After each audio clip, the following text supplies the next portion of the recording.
Estos son tus minutos del día conociendo sobre derecho.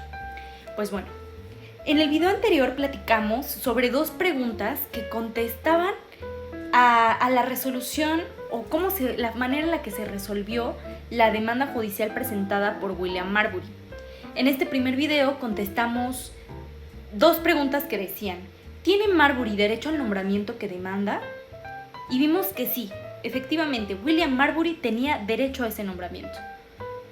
Y la segunda pregunta era: si tiene derecho a ese nombramiento y ha sido violado, ¿las leyes de Estados Unidos lo protegen? Y sí, porque ante todo derecho legal debe de haber un remedio legal. Y esto está fundamentado en la Constitución, que también era llamada la Ley de la Tierra. Pues bueno, gracias a esto surge una tercera pregunta, que es la que dejamos al aire en el anterior video. La Corte, ¿qué puede hacer para resolver el caso y darle el nombramiento a William Marbury? Pues bueno, la respuesta a esta pregunta está en la forma en la que Marbury presentó el nombramiento, ya que él en su demanda contra Madison cita la sección 13 de la Ley de Organización Judicial de 1789, o también llamada Acta Judicial de 1789. Pero Mariana, ¿eso qué importa?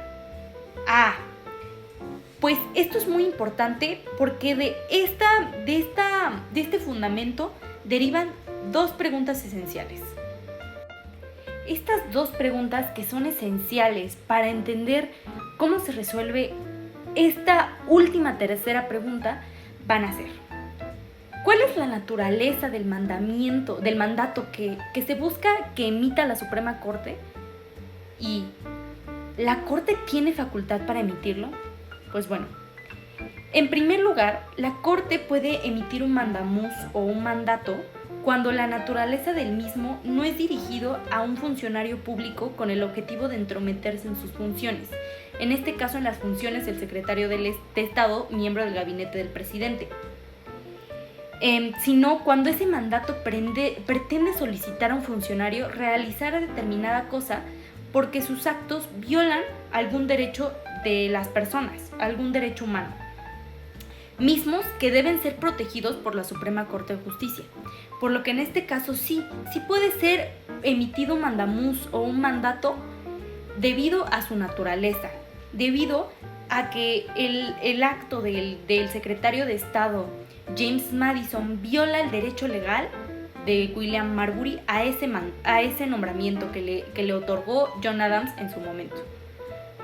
Ahora bien, si puede ser emitido este mandato, este mandamus, por su naturaleza, la Corte puede emitirlo, ok, sí está bien en su naturaleza, pero sí puede ser emitido por la Corte, sí tiene esa jurisdicción. Espera, ¿por qué me hablas de jurisdicción? ¿Qué es esto? Pues bueno, la jurisdicción es la facultad del Estado para resolver controversias. Básicamente es esta facultad que van a tener las autoridades jurisdiccionales o las autoridades para poder resolver alguna controversia. Entonces, entendiendo que es jurisdicción, podemos contestar si la Corte puede emitirlo y si tiene jurisdicción para ello. En simples palabras, no tiene jurisdicción, no puede emitir este mandamus. ¿Pero por qué? Pues es muy sencillo. En la Constitución de Estados Unidos, en su artículo 3, se plantean 2 tipos de jurisdicción. La jurisdicción originaria y la jurisdicción apelada. La jurisdicción originaria se refiere a que en ciertos casos la Suprema Corte puede resolver directamente. Y la jurisdicción apelada se refiere a que solo puede resolver cuando el caso a resolver derive de cortes inferiores a esta, es decir, de cortes que están por debajo de la Suprema Corte. Recordando que la Suprema Corte es la que tiene mayor jerarquía en Estados Unidos. Entendiendo esto, los únicos casos que plantea la Constitución en los que puede resolver directamente a la Suprema Corte sin que ese caso sea dirigido o derivado de una corte inferior, van a ser cuando estos afecten a un ministro público o en los que el Estado o país sea parte en este caso. En todos los demás, va a tener una jurisdicción apelada. Es decir, que tendrá que venir esos casos de cortes inferiores como lo es la Corte de Apelación, para que puedan ser resueltos por la Suprema Corte de Justicia. Por lo que el caso de Marbury, que no entra en ninguno de los supuestos que plantea la Constitución para que la Suprema Corte pueda resolver directamente, tendría que haber venido de una corte inferior para que pueda realmente ser resuelto por la Suprema Corte de Justicia. Es decir, que el caso de Marbury, en vez de haber sido presentado directamente a la Suprema Corte de Justicia, debería de haber venido apelado de una corte inferior, debería de haber derivado de una corte inferior. Pero entonces, ¿por qué Marbury diría en su demanda que la corte podía resolver de manera directa el caso y emitir el mandato? Esto sin venir de cortes inferiores, como lo dice la Constitución.